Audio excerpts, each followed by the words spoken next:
Cine Garage. Aquí cabe todo el cine. Con Eric Estrada. Retrovisor. A través de puentes.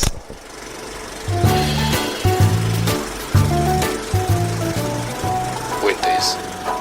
Hola, muy buenas. No quiero que vayan a pensar que estamos buscando los temas de rating. Lo que pasa es que platicando con toda la gente con la que trabajamos, tanto en Cine Garage como en Puentes, van saliendo muchos de los temas que poco a poco vamos desarrollando en estos programas. Bienvenidos de nuevo. Este es uno de los programas que Cine Garage todos los días a las 7 de la tarde publica en puentes.me para que a partir de ese momento ustedes puedan descargarlos o escucharlos así tal cual como están, sin tener que llevárselos a ningún lado. Eso ya depende de ustedes. Yo les recomiendo la descarga porque los hacemos pensando en que en algún momento los van a querer escuchar o les va a servir para algo, quizá una tarea. Hay gente que ya está haciendo tareas con nuestros programas, lo cual me da mucho gusto.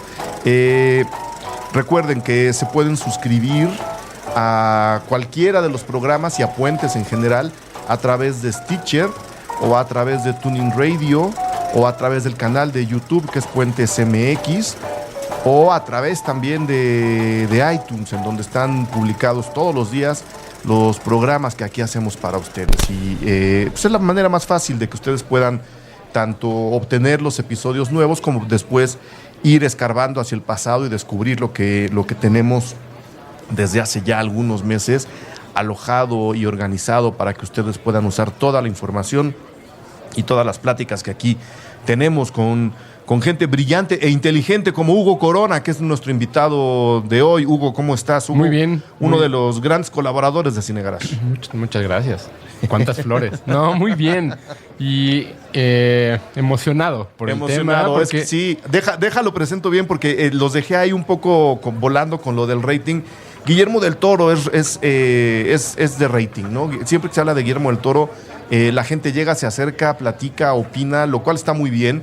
Y particularmente si estamos dentro de México, porque es un director al cual en México se le quiere, se le admira, se le sigue, se le procura, queremos que esté de regreso en cuanto se va, y queremos una nueva película en cuanto acabamos de ver la anterior.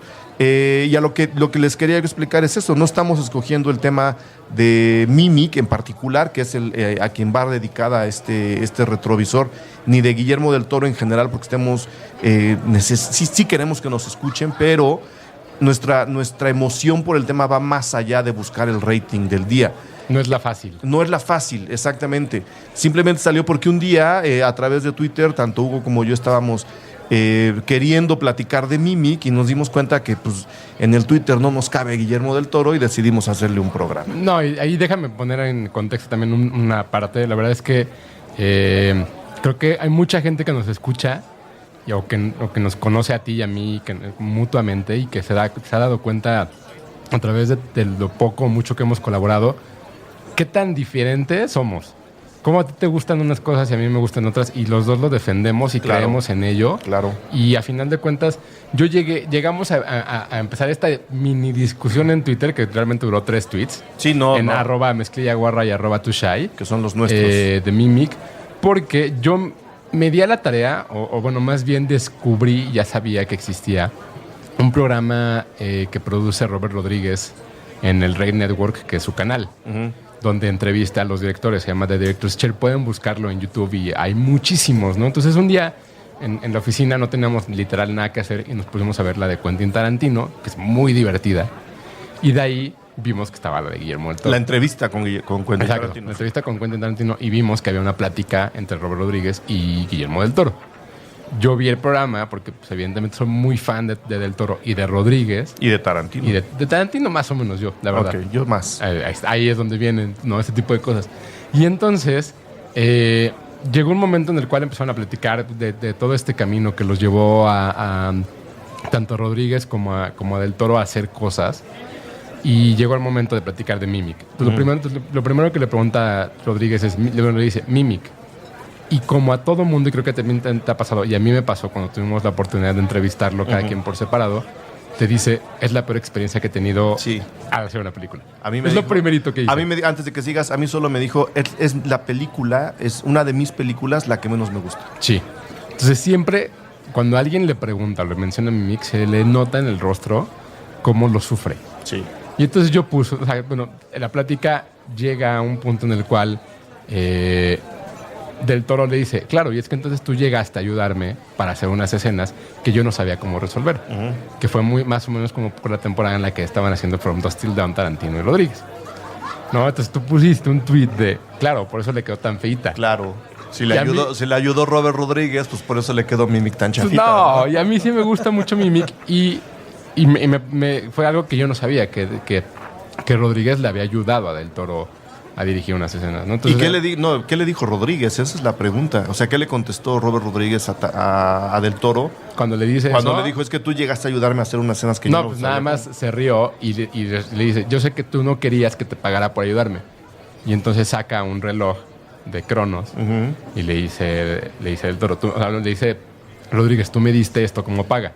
Dice, sí, sabías que eso es oro y plata mexicanos y que vale muchísimo porque solamente hay 4 de esas. Y, bueno, y esa fue como su plática de Mimic. Claro, y ahí empezó un poco la plática que estábamos queriendo desarrollar Hugo y yo en Twitter, porque luego uno empieza a recopilar la información o reagruparla, que es un poco nuestro trabajo, y te das cuenta de muchas coincidencias. Resulta que Cronos, que es la película, no solo la primer película de Del Toro, sino la película que lo catapulta a nivel universal, es la inmediata anterior a Mimic. Y ahí tenemos un poco, bueno, no un poco, de manera muy clara, los dos polos que el propio Guillermo del Toro puede alcanzar.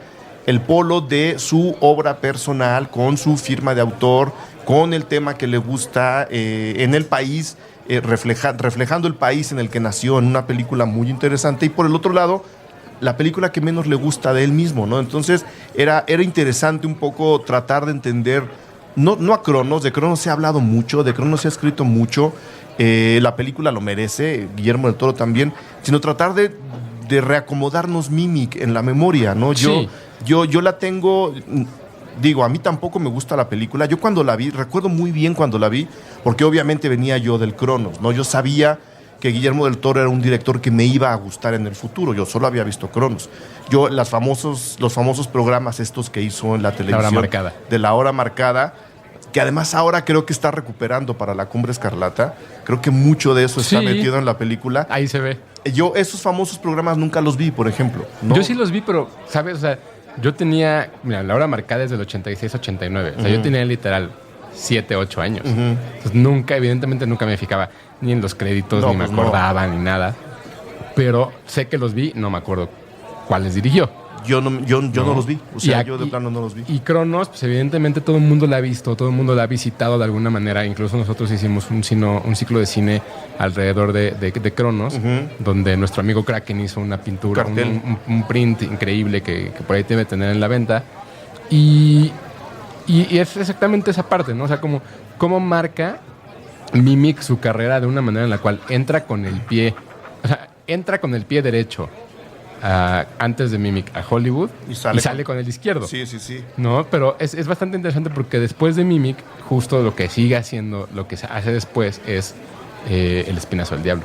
Que es un poco, y lo dice su propia biografía en el IMDb, es un poco su descanso de este Hollywood que lo oprimió y que no lo dejó hacer lo que él quería, o que incluso no lo dejó hacer lo que ellos mismos querían que hiciera, porque Mimic claramente, igual que Blade 2, es una película por encargo.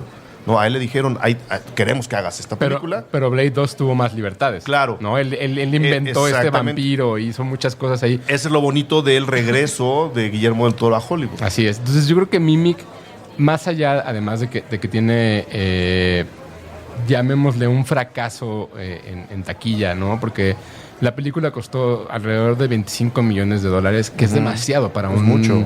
para una persona que va a hacer una primera película en un idioma en el que no es el suyo. Con un repartazo. Con un además, repartazo, pero como medio a la distancia y no. O sea, a final de cuentas estaba Mira Sorvino, que en ese momento acababa de trabajar con Woody Allen. Con Woody Allen. En Poderosa Afrodita. Y tenía por su descalabro con Romy y Michelle, creo que se llama una película Sí. ahí medio... Pero está... F. Murray Luego Abraham en Ajá. el reparto, está Giancarlo Giannini en el reparto, o sea, no era... Josh Brolin. Exactamente, no era una película planeada para ser pequeña. Le estaban dando a Guillermo del Toro una oportunidad grande para jugarle un poco al género terror, misterio, suspenso, que había hecho muy bien en Cronos. Y pues como para entrar a la gran maquinaria de Hollywood. Recordemos que Hollywood tiene muy medidos este tipo de movimientos, encontrar talentos nuevos, externos, incorporarlos a su maquinaria y luego hacerlos Absorberlos, a su ¿no? manera de filmar, absorberlos. En algunos casos no solo los absorbe, sino los domestica. En otros, con mentes interesantes y poderosas, como Cuarón, como Guillermo del Toro, pues, consigue meterlos, pero estas personas consiguen resistir también y acabar haciendo dentro de la maquinaria una propuesta personal que le funciona a la maquinaria. Son como los nuevos Spielbergs, ¿no? Y además es como la necedad del mexicano, ¿no? O sea, a final de cuentas, uno cuando intenta hacer levantar un proyecto en México es bien difícil porque IMCINE no te da los apoyos que necesitas o no existe la infraestructura en general. O sea, ya estamos hablando del 2015. Imagínate en el 93 cómo fue para él levantar un proyecto En plena crisis en plena del cine crisis, mexicano, sí. ¿no? Además, en este nuevo cine mexicano, en el Exacto. cual estaba Dos Crímenes, estaba como toda esta parte, y tu mamá, y solo con tu pareja. Y entonces llega alguien que quiere hacer una película de terror, ¿no? Y entonces, a final de cuentas, ¿cómo tuvo que necear para poder lograrlo? Y después irte a Estados Unidos, donde se supone que todo debería ser más fácil, a necear con un ejecutivo que tu película tiene que ser como tú te la imaginas, sí debe ser demasiado frustrante. Debe ser muy, muy frustrante. Y yo nada más voy a, antes de que nos cuentes un poco de qué trata Mimic, yo voy a tratar de recordar cómo estuvo esta plática sobre la película con Guillermo del Toro. Va a sonar muy presumido, pero honestamente así fueron las cosas. A mí me envían para cubrir la postproducción de Hellboy, la primera película, o sea, Hellboy 1, al Skywalker Ranch. Porque ahí estaban haciendo la mezcla final del audio. Ahí, y nos sentaron no con Guillermo del Toro, él estaba como adelante. Nosotros estábamos en una especie de...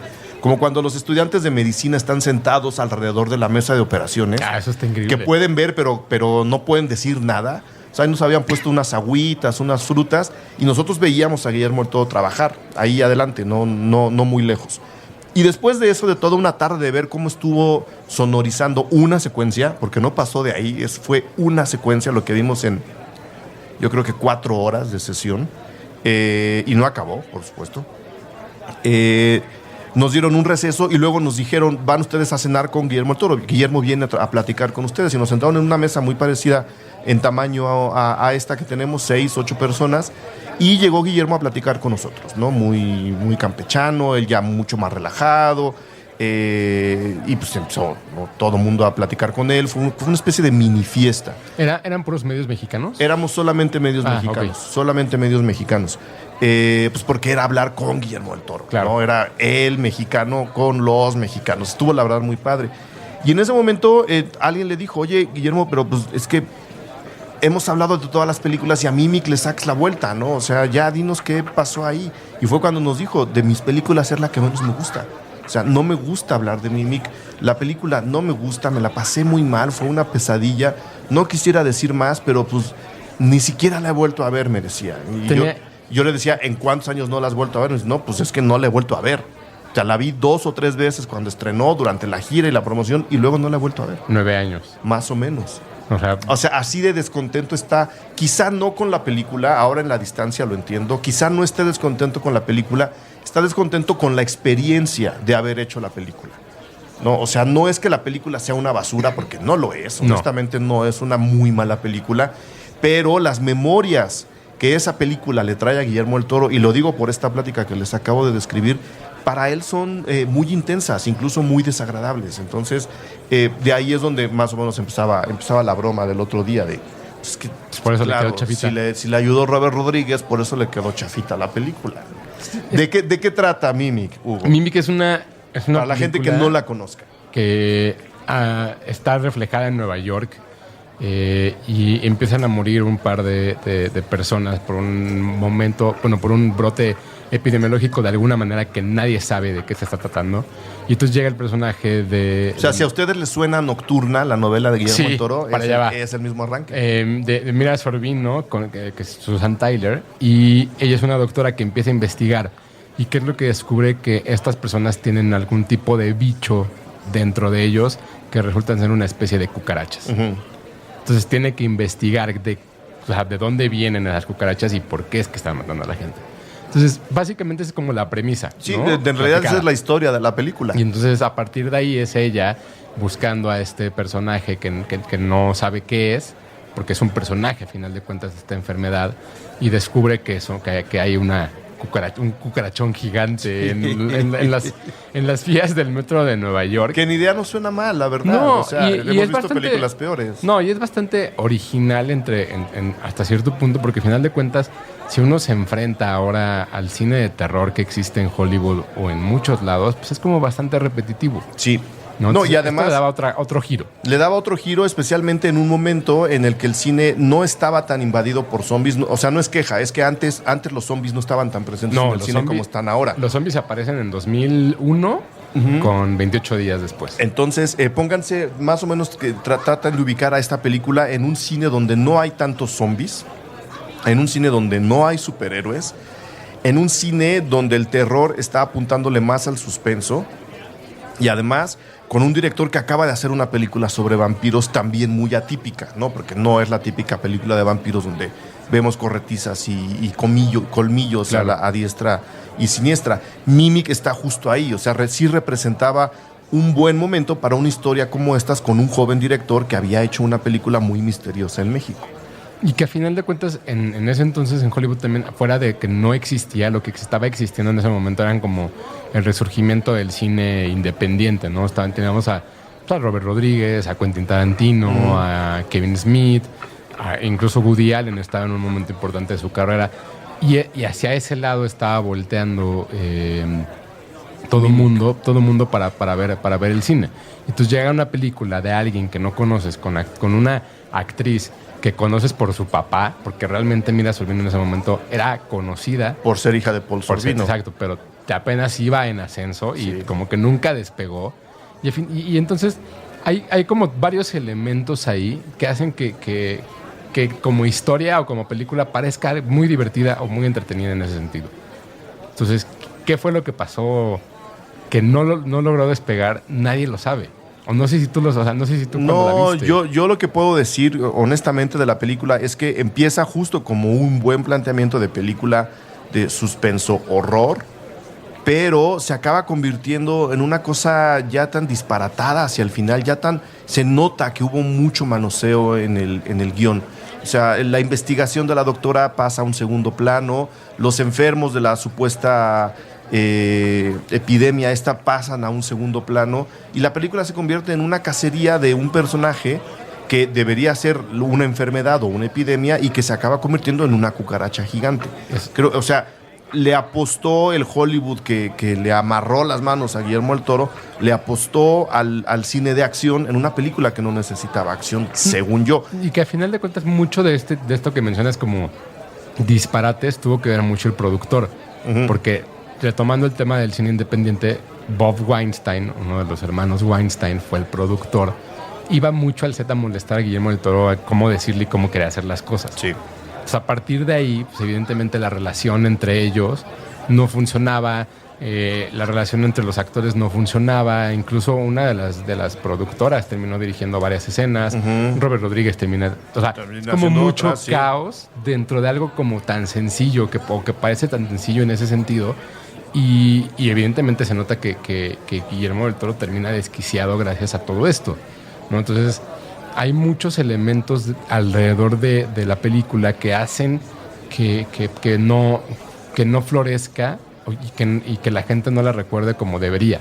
Sí. Pero tiene, creo que, muy buenos aciertos también. Ahorita nos platicas de los aciertos. Tenemos que ir al primer corte de este programa para que nuestros amables patrocinadores entren a lanzar un par de mensajes para todos ustedes. Y volvemos justo con los puntos a favor. Y les voy a explicar también un poquito cómo es que podemos decir lo que decimos de los Weinstein, hay conocimiento de causa de cómo trabajan y cómo operan.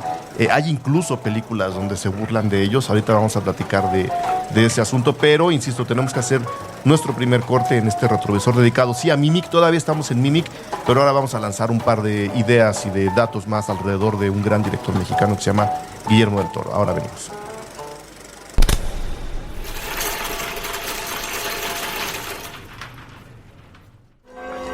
Te invitamos a escuchar la primera colaboración entre el Museo del Palacio de Bellas Artes, Spotify y Puentes para la exposición Nosotros Fuimos, una colección de retratos realizados entre 1866 y 1936 que despliega una microhistoria del centro histórico y su gente. Instantes, deseos, aspiraciones y sentimientos condensados al momento de disparar el obturador. Intervenciones está disponible a través de Spotify desde la cuenta M Bellas Artes. Escucha al museo. Asiste al museo. Recorre la exposición en compañía de la playlist. Nosotros fuimos. Hasta el 31 de mayo. Museo del Palacio de Bellas Artes. Puentes.mm.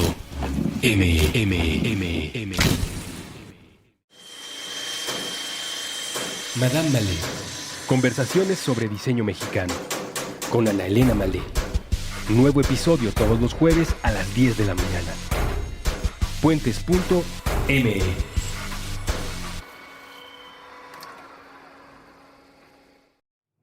La ruta más corta entre dos extremos es un puente.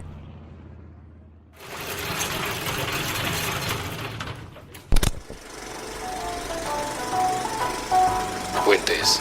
Ok, ya estamos de regreso. Hugo, los puntos a favor de Mimic. A mí me gustó mucho, por ejemplo, el diseño sonoro que hicieron a partir de un recurso dentro de la historia, ¿no? Que es el niño con las cucharas. Y cómo es que este niño ciego, hasta cierto punto, imita este sonido, y gracias a eso, a partir de ahí encuentra la doctora como todo este descubrimiento de los monstruos. Tiene...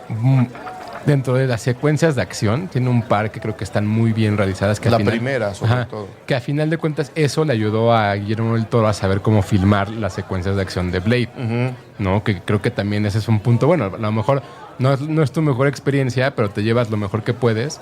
Y lo mejor que pudo hacer fue llevarse un elemento técnico para replicarlo en otra. Aprender lo que no sabía, en pocas palabras. No, pues digo... Echando a perder se aprende. Guillermo del Toro será todo lo que ustedes quieran, pero tonto, no. No, y tuvo que aprender. Sí, por supuesto. ¿No? Y tuvo que aprender a golpes. Al final de cuentas, creo que ese es uno de ellos. Y sí creo que, por ejemplo, la presentación de un personaje importante ahora, muchos años después, Norman Reedus, que es uno de los grandes pilares de The Walking Dead, lo descubrió del Toro en esta película. O sea, de entrada tiene 3 puntos que le ayudaron después en su carrera. No, y son además 3 puntos extra a la película, ¿no? O sea, que no necesariamente están ahí, no necesariamente son técnicos de la película ni de la historia. Efectivamente, lo del guión con el niño hablando casi sin querer con estos seres extraños a partir de un lenguaje que él medianamente entiende, pues está padre como elemento de un guión en el que no deberían explicarnos tanto como nos explican al final. Deberían dejarnos más del lado intuitivo. Y, perdón, el guionista con el que trabajó. Uno de los guionistas con los que Guillermo trabajó fue Matthew Robbins, que lo retoma ahora para hacer Crimson Peak. Entonces, también ya, como que ya lo perdonó. Sí, yo creo que, la película tiene sus puntos a favor. Dentro de la película tiene sus puntos en contra. Según yo, son los más. Pero es una película que vale la pena ver, que se puede disfrutar. El gran acierto... o digamos que la mejor manera de entender lo que pasó con Mimic es verla como parte de la historia de Guillermo del Toro, no tanto como si es una película que debió haber sido mejor o peor. Ahí está, ya no la quiere corregir, ya no la puede corregir. Se hizo una segunda parte que fue todavía más mala. Fíjate, no sabía. Se hizo una segunda parte todavía más desastrosa. Creo que el valor que tiene la película ahora es justo ocupar el momento y el lugar que ocupa en la historia de Guillermo del Toro. Es la película que a él menos le gusta y es su segunda película, insisto, al lado de una primera que nos gusta a todo mundo. Sí. Es una película que, como dices, le da los elementos para conocer a muchas más personas y a muchos elementos técnicos que luego aprovecha. No descuidemos que El Espinazo del Diablo es del 2001, de Son 8, 9, 10, 11, 12, 98, 99, 2000, 2001. 4 años después consigue hacer El Espinazo del Diablo. La hace efectivamente en España porque en México le dicen que eso no se puede filmar. Y luego regresa con Blade 2 a reiniciar toda su etapa hollywoodense, que había empezado mal con Mimic, pero de la cual sacó toda la experiencia para ahora sí impulsar la carrera de Guillermo del Toro dentro de Hollywood, que es en donde en realidad se ha estado moviendo. La única película que ha hecho fuera de Hollywood en este nuevo periodo es El Laberinto del Fauno, que también se hace en coproducción con España. Todas las demás son películas de Hollywood, sí. Y todas las demás, incluso El Ejército Dorado, son películas mucho más exitosas que Mimic. Entonces, yo creo que si tenemos que entender a Mimic es justo como ese tropezón del cual una persona como Guillermo del Toro aprende lo necesario para poder ahora sí empezar a filmar lo que él quiere filmar en una empresa, no en una empresa, en una maquinaria como es Hollywood, que normalmente no te deja filmar como tú quieres filmar, que es a donde yo iba con la historia de los Weinstein. Ya Hugo nos contaba cómo llegaban a decirle, oye, es que la secuencia va así, tiene que ir así, tienes que meter a fulano, tienes que usar a sutano. Los Weinstein no es que tengan esa fama, así trabajan, son los dueños verdaderos de Hollywood. Los Weinstein son una pareja de hermanos que están, en cuanto festival a ustedes se les ocurra, en particular en Cannes y en Toronto, en las mesas de venta de películas, en el picheo de películas. La gente llega y les dice, señores Weinstein, tengo esta idea, la idea de una epidemia en Nueva York que empieza sin saberse de qué se trata, y luego una investigadora descubre que hay unos bichos gigantes que viven debajo de la tierra, que están colonizando a los humanos, pues para reproducirse, ¿no? Estamos en un planeta contaminado, lo que ustedes quieran. Los Weinstein les van a decir, órale va, pero tu estrella va a ser Mira Sorvino. No, a ver, es que yo quiero a Kate Blanchett. No. Yo te estoy diciendo, si quieres el dinero, tu estrella va a ser Mira Sorvino, tu otro doctor va a ser fulano, el niño va a ser sutano, y no va a ser en Nueva Orleans como me habías dicho, va a ser en Nueva York. Y al final se va a convertir en una película de acción porque tenemos que perseguir a los malos y matarlos. Y uno les podrá decir, bueno, señores Weinstein, pero es que esa no es mi película. No, por eso. Por eso esa no es tu película. No es tu película, es la nuestra, ¿no? Y así la vamos a vender y te la vamos a producir si sigues estas condiciones. Y por eso en el corte le preguntaba yo a Hugo, ¿cuál es el documental con Alec Baldwin, en donde está además lleno de estrellas, en el que él, junto con James Toback, se van al Festival de Cannes a vender una película que no existe para ver qué es lo que les dice la gente en respuesta, ¿no? Justo un poco jugando el papel que les estoy diciendo. Y a ellos justo lo que les dicen es que, oye, pues sí, ok, a lo mejor la película va con el señor Baldwin, pero ¿qué pasa si te doy 5 millones más, quitamos a Alec Baldwin y metemos a fulano de tal? Y así todo mundo empieza a querer meter mano a esta película que obviamente no existe, todo está funcionando así como no es una cámara escondida en realidad, pero pues los entrevistados no saben que están siendo objeto de un documento que no habla de ellos, sino cómo opera Hollywood en los festivales de cine. Sí, es un tipo de broma como lo que hizo Joaquín Phoenix cuando se retiró, ¿no?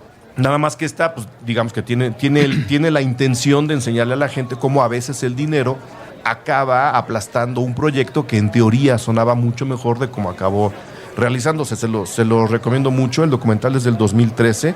Dirige el propio James Toback y se llama Seduced and Abandoned. Si no me equivoco, ya está en iTunes. Y ahí un poco se van a poder dar cuenta de cómo operan estos productores, los Weinstein encima de ellos, porque son los más poderosos en Hollywood, son los que le hacen las películas a Tarantino, por ejemplo. O sea, ellos le dan el dinero a Tarantino. Pero sí lo dejan hacerlo. Claro, suyo, ¿no? es que porque ahí está la diferencia. Porque además Tarantino los llevó al éxito, ¿no? O sea, creo que al final de cuentas muchas cosas que sucedieron con los Weinstein fue gracias a esta compañía Miramax, se llamaba. Sí, Miramax. De donde ellos salieron. O sea, ellos al final de cuentas eran los que ponían el dinero en muchas cosas y dijeron, bueno, ¿y por qué no hacemos nuestra compañía si todos más hacemos lo que queremos? Uh-huh. Y nada más que obviamente hay gente a la que sí pueden decirle, no, pues es que no es Uma Thurman, es fulana de tal, y a Tarantino eso no se le puede decir. No, y ahorita a estas alturas tampoco a Del Toro, tampoco ni a mucha gente. No, sí, exacto. Pero pues ahora sí que fue tu novatada. Sí. ¿no? Así te queremos producir algo, ven, preséntanoslo. Órale, va bien, firmas. Y entonces empiezan a hacer todos los cambios y pues, tú dices... Te la puedes quedar o nos la podemos quedar nosotros, ¿no? Claro. Porque si te la quedas tú, te vas sin dinero. Que es el gran poder que tienen los Weinstein ahora. Todo el dinero del mundo. Y todos los conectes del mundo. Si uno quiere filmar en Nepal, ahora en el terremoto, ellos, sin tocarse el corazón, pueden conseguir que uno filme ahora una película sobre un terremoto en Nepal. Así de poderosos y así de maliciosos pueden llegar a ser los hermanos Weinstein. Pero bueno, ahí está más o menos lo que... No sé si quieras agregar algo más de Mimic. Yo creo que es una película que sí se vale ver.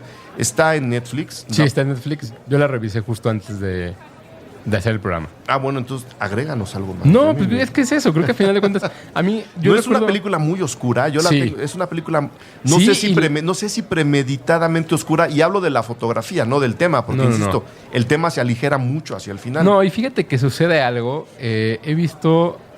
me la he topado en la televisión un par de veces. Yo creo que por ahí del último año. Y la conversión que le hicieron a la película es extraña. Porque evidentemente en el 97 no todo el tiempo la gente quería ver widescreen. Entonces hacían esta parte del 1.33 de la televisión y lo comprimían. Y se fueron como por ese formato, pero después lo volvieron a hacer letterbox con las franjas encima. Entonces se ve todo el tiempo raro. Es una película que si tú la ves ahorita en una pantalla, digamos, HD y tal y todo, se nota fea. Ok. Eso, por ejemplo... Está mal convertida. Está muy mal convertida y seguramente no hay ni una sola copia bien conservada. No. Porque Yo creo que si Guillermo del Toro está diciendo, pues hagan lo que quieran. Bien. A mí ya no me importa. No, yo me acuerdo mucho cuando la vi. Tenía 11 años y la vi en un cine en Coyoacán. Y antes yo los miércoles, saliendo de la secundaria, me iba al cine y veía 2 películas. No importaba cuáles estuvieran. Entonces, me acuerdo mucho haberla visto en ese cine. Y no existían como estos complejos con gran sonido y con muchas cosas, y aún así se notaban los pequeños detalles. Sí. ¿No? De lo que te habla también cómo es del Toro al momento de trabajar y cómo es como minucioso al realizar todo lo que está realizando. Y dentro de la película, dentro de la primera película que haces en Hollywood, que seas tan detallado, bueno, tan detallista en ese sentido, al momento de elaborarla, habla bien de ti y es lo que le ayudó también para que dar ese salto después con Blade y hacer más cosas. A mí me causa mucha curiosidad que digas que pues, lo de la pantalla verde en Mimic era muy poca. De hecho, Guillermo del Toro es un director que usa muy poco la pantalla verde. Incluso en el Hellboy 2, o en Titanes del Pacífico, que son sus películas más visuales, extravagantemente visuales, hay mucho escenario real. O sea, él no es un director de pantalla verde. Y creo que ahí es donde ha empezado a dejar proyectos de lado, ¿no? Yo creo que cuando ve que se le va a venir encima la tecnología, él dice, no, eso no es lo mío, prefiero no hacerlo. O sí, pero a mi manera. Exacto, O sea, sí, pero a mi manera, exacto. Por algo, además, la semana pasada salió en una revista llamada Wired, que todo el mundo debe conocer, una portada que... Y si no, chequenla, se puede consultar en internet. Que es una de las portadas más impresionantes que me ha tocado ver, creo, en mucho tiempo, que es para celebrar el 40 aniversario de Industrial Light and Magic, no, el 30 aniversario de Industrial Light and Magic, que vienen los directores con los que trabajan normalmente, ¿no? Entonces están George Lucas, evidentemente, Steven Spielberg, evidentemente, J.J. Abrams, Michael Bay, y otros tantos, y está en el centro Guillermo del Toro, ¿no? Que desde entonces, desde Hellboy, él trabaja su audio en Industrial Light and Magic. Sí. ¿No? Entonces, si uno lee el reportaje que viene en Wired, descubre muchas cosas de cómo es que funciona la industria de estos personajes y cómo Industrial Light and Magic es la compañía que tiene prohibido decirle que no a 2 personas, que es Steven Spielberg y Guillermo del Toro. O sea, a todos los demás les puedes decir que no en algún momento. A los que no puedes decirles no, son ellos dos. Y eso, pues, de alguna manera te posiciona. No, por supuesto. O sea, no hay manera en la cual no le dejes de importar a la gente si estás en esa portada, creo yo. No, pues sí, y una vez más, les recuerdo el día que yo vi a Guillermo del Toro trabajar ahí, estuvimos 4 horas sonorizando una secuencia de 3 minutos. Y recuerdo muy bien, es la secuencia en la que Hellboy abre la primera cerveza Tecate. Porque además Hellboy toma Tecate. Hellboy toma Tecate, ¿no? Entonces, esa secuencia en donde él está con los... Es casi cuando lo conocemos, ¿no? Sí. La primera vez que vemos al personaje, que él está en su cuarto con un gato tratando de abrir una cerveza. Con un chorro de gatos. Bueno, además. con varios gatos. Y él se recarga en su cama y oímos el rechinar de la cama. Lo tengo grabado perfectamente. Guillermo del Toro se tardó 4 horas sonorizando esa parte y no terminó. O sea, una vez más, el nivel de detalle está marcado ahí y ahí ver los resultados, ¿no? Ver la película y dices, pues sí, puede no estarme creyendo lo que está pasando, cosa que se le puede aplicar a cualquiera de sus películas. A cualquiera, pero así, la que tú escojas. Pero, señor, de que usted me lo está presentando muy bien, me lo está presentando usted muy, muy bien. Nada más para terminar un poco con el contraste entre la gran Cronos y Mimic, que pasó desapercibida en todo tipo de premios y nominaciones. Lo estuve checando, no tuvo nada, ¿no? Nada. Ni una ni la otra. Que está bien. Está bien. O sea, está bien. Está bien, ¿no? Antes venía de una película que había ganado el premio Mercedes-Benz en Cannes y que en México, porque además justo estamos grabando un lunes antes de la entrega del Ariel en México. Y un día después de la entrega donde fue...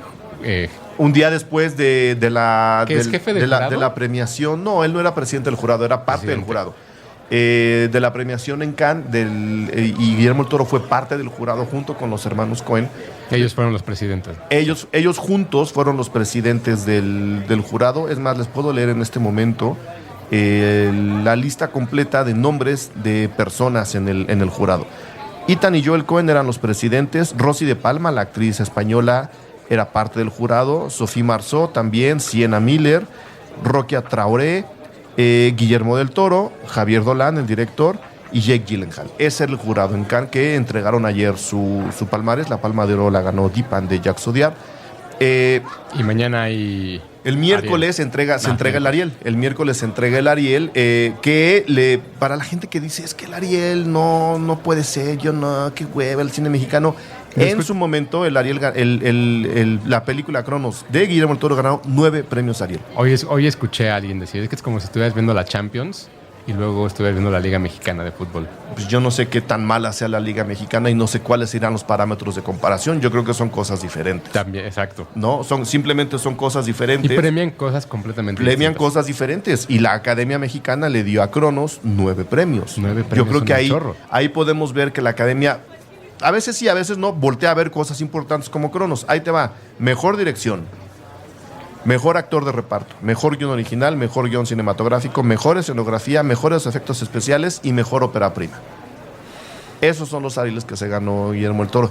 Este año hay una película en situaciones muy parecidas. No se las voy a decir porque ahí hay un programa dedicado a los Arieles. Ok. Pero hay una película muy parecida en cuestión de nominación. Nada más, insisto, para terminar un poco el debate entre Cronos y Mimic. Que además, Cronos alzó con 9 premios y la que le sigue es Miroslava con 7. ¿No? Y la que le sigue es Los años de Greta con 3. O sea, hay un Arrasó, mundo. sí, hay un arrasó. mundo de diferencias. O sea, Esa noche arrasó. O sea, es la misma como... Pues es como ver... O sea, digo, dentro de los premios de la Academia es como ver Titanic y ver Claro. cualquier otra. Claro, entonces en ese año se vio el nacimiento de un director mexicano visionario, ¿no? Y pues bueno, si este año puede pasar lo mismo, yo les aconsejaría, niños y niñas, echarle un ojo a la entrega del Ariel o por lo menos a la lista de ganadores y revisar la película cuando puedan. Creo que es parte de nuestro trabajo como espectadores mexicanos.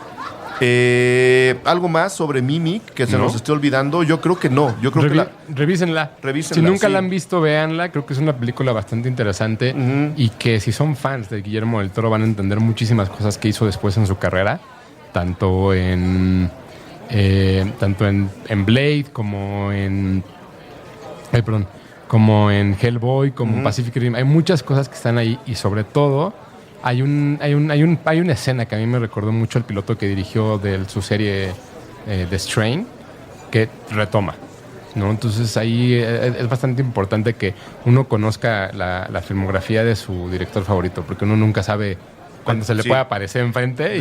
Además, ¿y de dónde va a salir la autorreferencia? Guillermo del Toro es una persona que disfruta mucho autorreferenciarse, ¿no? Sí. Hay conexiones entre sus películas visuales o temáticas o incluso de escenografía que resultan muy interesantes para el grupo de fans. Que son todos. son todos, ¿no? Pero además, Guillermo del Toro es uno de los, no quiero decir que sea el único, pero es uno de los pocos directores que tiene una página oficial de grupo de fans que lo siguen y sacan noticias de lo que hace, de lo que dice, de lo que va a proyectar, incluso de los proyectos cancelados. Si ustedes quieren entrar a la página oficial de los fans. grupo de fans de Guillermo del Toro, es www.deltorofilms.com. Entonces ahí te van diciendo qué va a hacer o qué ya no va a hacer, qué hizo, qué se editó, qué no se editó, qué se pasó. Creo que si de veras uno es fan de Guillermo del Toro es una muy, muy buena fuente de información, porque a veces, siendo un director tan activo y tan solicitado, muchos rumores alcanzan a colarse por ahí sin razón de ser. Hace 5 años, o sea, 2010, se decía que Guillermo del Toro era... No, antes, como 2009, que Guillermo del Toro era el único director en el mundo, o la única persona en el mundo que tenía trabajo asegurado hasta el 2023. Ahí está. O sea, 13 años de proyectos cubiertos entre un chorro de cosas. Ni Obama, señoras y señores, ni Obama tiene el trabajo asegurado. Así que tengo que hacer la segunda pausa de este programa y volvemos en un ratito.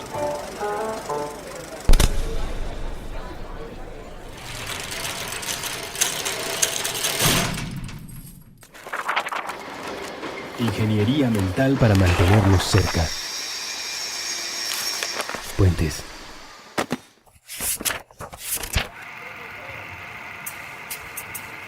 Durante las semanas recientes, ahora que nuestros programas han estado subiendo a la red, la pregunta se ha repetido. ¿De qué se trata Puentes.me? Sí, claro, se trata de grabar ideas, monólogos y conversaciones en la ahora vieja y conocida plataforma del podcast. El aparato que le dio nombre ha sido descontinuado. Empleando la tecnología del transductor acústico eléctrico, es decir, un micrófono. Puentes también se trata de básquetbol, de cine, de guionismo, de literatura infantil, de Los Simpson, de ciencia y ciencia ficción, de arte callejero, de libros y lectores, de la guerra de las galaxias, de drogas recreativas y el derecho a consumirlas, de videojuegos, de teatro, de diseño, de agua. Puentes se trata de utilizar la red para algo más que la cacería de clics. Puentes se trata de compartir. Se trata de los dos lados del mensaje. Se trata de nosotros, quienes hacemos y escuchamos estos programas. De nuestra relación con esta ciudad y este tiempo. Se trata de pensar en cómo será el mundo mañana. Se trata de imaginar. De eso se trata. Puentes. Novedades desde la madre patria. De Ultramar. Con John. Nuevo episodio todos los viernes a la 1 de la tarde. Puentes.me.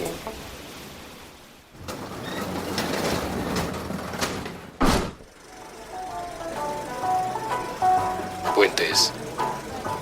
Ok, estamos de regreso. Ya les di el sitio oficial de fans de Guillermo del Toro, del torofilms.com.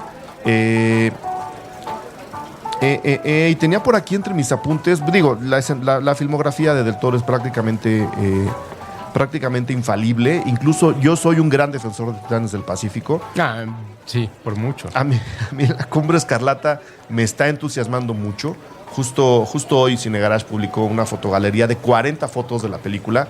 Y la verdad, por eso te decía yo lo de la hora marcada. Se ve que mucho de eso está rescatando para la historia de una casa embrujada, ¿no? Que es justo una historia que se nos debe. Tenemos ahí a la Dama de Negro, tenemos por ahí algunas películas de casas en donde hay fantasmas, pero el cine de terror ha olvidado un poco a la casa embrujada como tal. Bastante ninguneada, creo yo, La Dama de Negro. A mí me gustó mucho. A mí me gustó. Tiene muy buenas cosas y sí, o sea, sí, la filmografía es casi perfecta o perfecta, está dentro de muchas cosas, ¿no? Sí. Tenemos Incluidas sus segundas partes, que sí. eso no pasa muy seguido. O sea, tenemos, por ejemplo, el cortometraje de Geometría, que fue el que ganó estando en la Universidad de Guadalajara.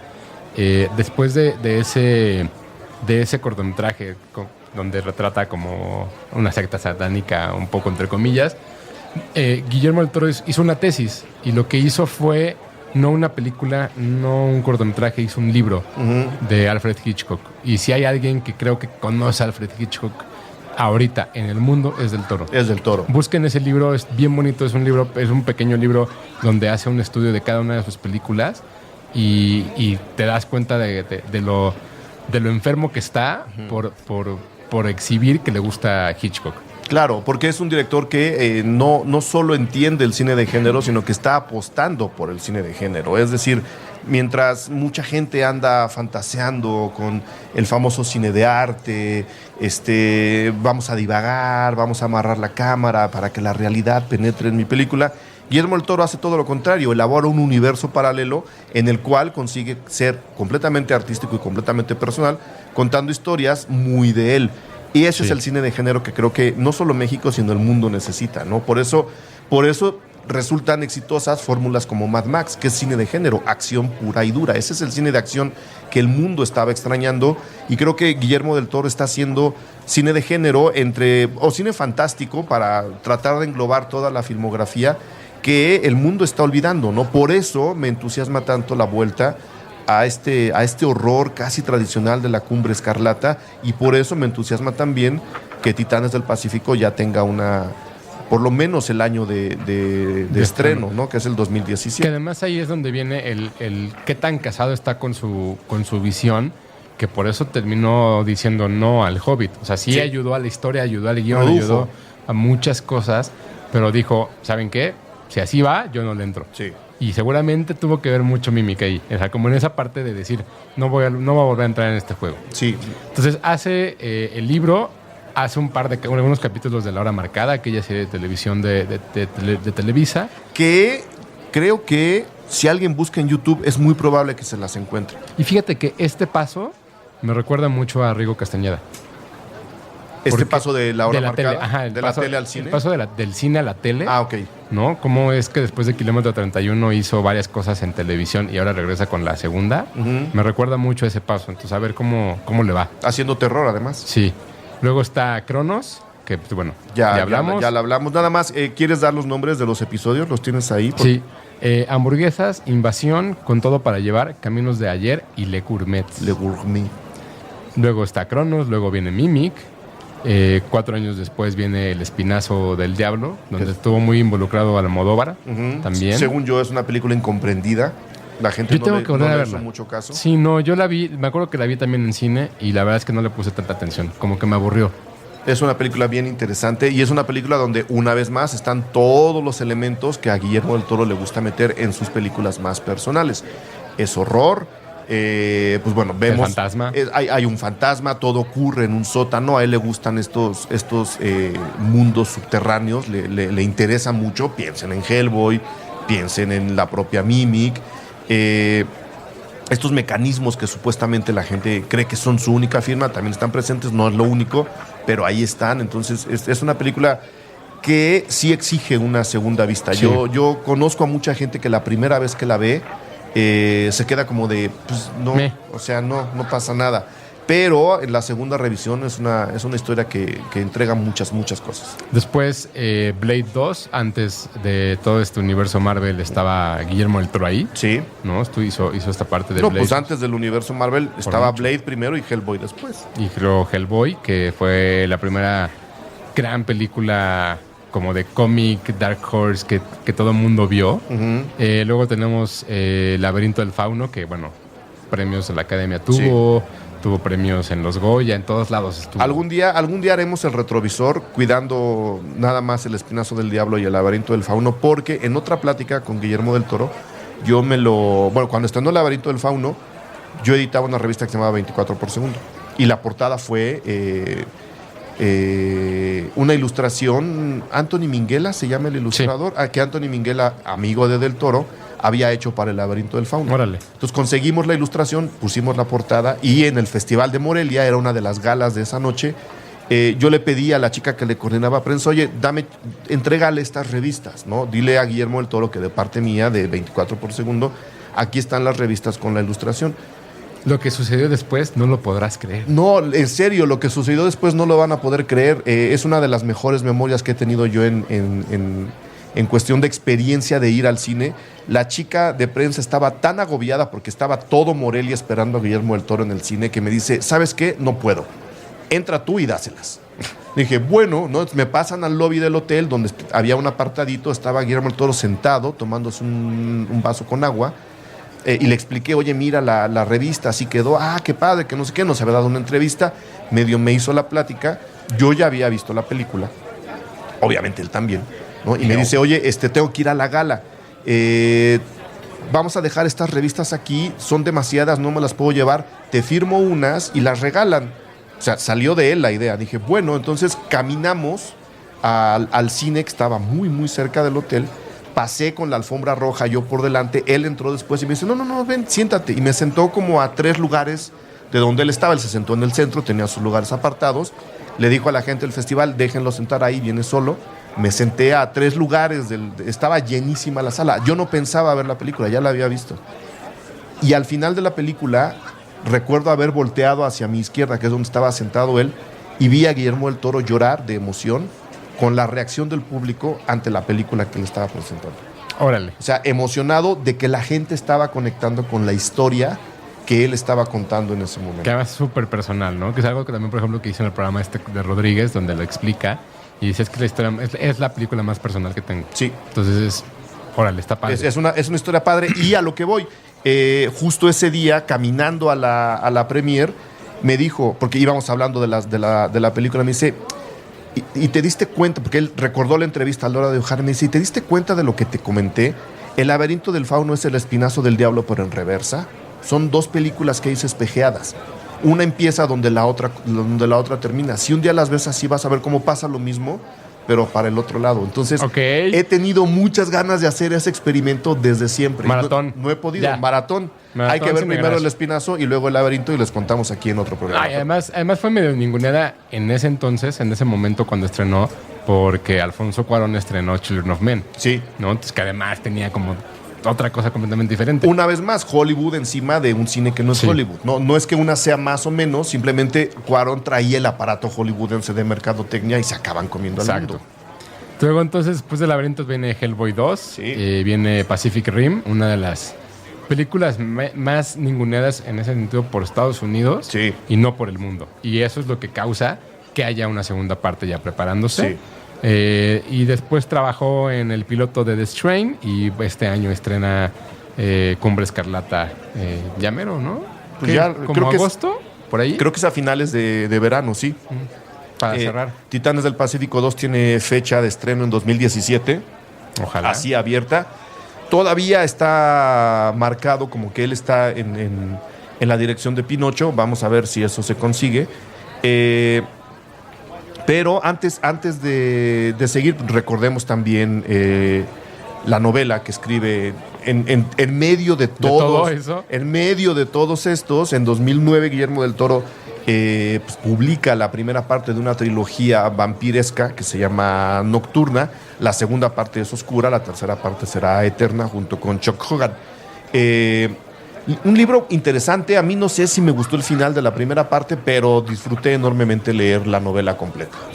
Yo me quedé en la tercera. Todavía no lo termino. Se puede conseguir en español, no se preocupen. No es un libro difícil de conseguir. Oye, y también hizo el guión de Don't Be Afraid of the Dark. Bastante maldita. Esa donde iba, sí.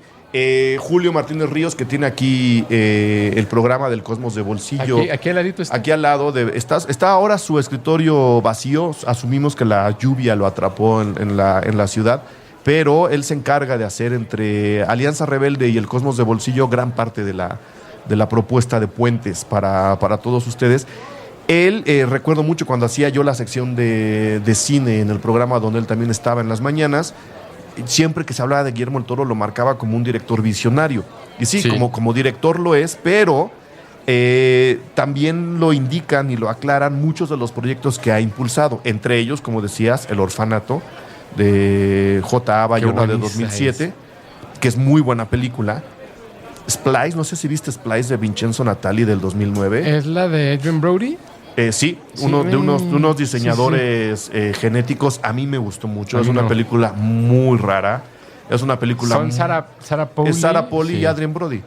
Una película muy incómoda, una película muy extravagante, ciencia ficción, horror mezclado, bien interesante. Él también produjo Los ojos de Julia de Guille Morales en 2010. Suspenso, horror, español también. Como decías tú, No le temas a la oscuridad de Troy Nixey. Mamá, la película, Mamá. una de las películas incomprendidas del terror contemporáneo. Todo mundo quiere seguir viendo actividad paranormal cuando en realidad la propuesta está en cosas como Mamá o en Babadook. Ya hablaremos de Babadook en su momento. Y el año pasado El libro de la vida, una película animada. Qué buena es. Me Que gustó. una vez más, un proyecto incomprendido, un proyecto que la gente no voltea a ver porque el cine animado que están acostumbrados a ver ahora está por otro lado. Y termina siendo productor ejecutivo de las siguientes, que son Kung Fu Panda 3 Sí. y Cómo entrenar a tu dragón 3. A ver qué hace ahí. Fue productor de Rudy Cursi también. también. Cuando hicieron esta empresa, ¿cómo se llamaba? Tres amigos. Los Triamigos, ¿no? Algo así se llamaba, ¿no? Y Rise of the Guardians. Esta película animada que incluso cerró la primera edición del Festival de Los Cabos. O sea, fue la película que cerró en una función gratuita ahí en Cabo San Lucas. Y también te habla como de cierta manera como... No importa de qué manera esté involucrado, siempre tiene un reconocimiento el proyecto en el que esté. Sí.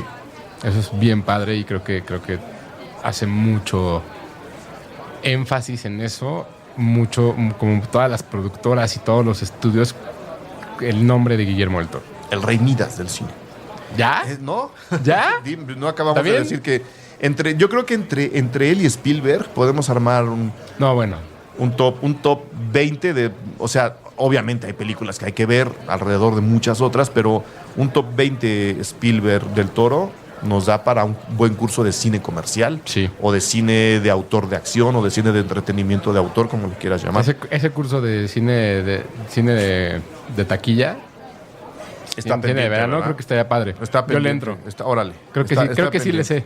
Nada más, si no quieres agregar nada más, yo tenía aquí los apuntes, no quiero dejarlos pasar. Del Toro normalmente trabaja con Guillermo Navarro. No es que sea su director de fotografía de cabecera, pero es un director que entiende muy bien cómo trabaja Guillermo del Toro, y Guillermo lo llama para ayudarlo en sus proyectos. ¿Quién es Guillermo Navarro? Pues bueno, no les voy a decir en qué películas del Toro ha trabajado, pero sí les voy a decir en qué otras películas De otros directores. de otros cualquiera. directores, ahí cualquiera, ¿no? Podemos encontrar. Tenemos Del crepúsculo al amanecer de Robert Rodríguez, que en realidad es de Quentin Tarantino. Nah, mitad y mitad. Ahí se nota el momento en el que cambian. Tenemos a Satura de Jon Favreau. Tenemos Jackie Brown de Quentin Tarantino. Ahí es así. Una noche en el museo de Sean Levy, que la primera tiene su onda. Y el documental de David Guggenheim, It Might Get Loud. Este encuentro Ya. entre quiénes son Jack White, The Edge. The Edge. Sí, ya sé cuál. ¿Y el Elvis Costello? No me acuerdo. No, que también está en Netflix. Entonces se concentran ellos en explicar un poco sus técnicas, vicios, trucos de la guitarra, y el final es, ¿sabes? Espectacular, con ellos cuatro tocando y platicando y llameando. Es un documental bien interesante. It Might Get Loud, que encuentran en Netflix. Yo lo vi en Netflix. Y tristemente hizo Twilight, pero pues eso no es culpa de él. Ah, bueno, no, pues, es Eso el no es mimic, culpa de él. es el mimic de Guillermo Navarro. Entonces, si no hay nada más, mi estimadísimo Hugo, Para nada, un gusto, un placer venir a platicar de Guillermo del Toro y de Mimic. Véanla en Netflix. un placer que vengan. Hay muchas de sus películas en Netflix, otras tantas están en iTunes, la mayoría están en Blu-ray, entonces no hay manera de perdérselo. Esperamos sus opiniones. Esto no fue una carta de amor a Guillermo del Toro, pero si nos responde va a estar bien padre. Hasta luego.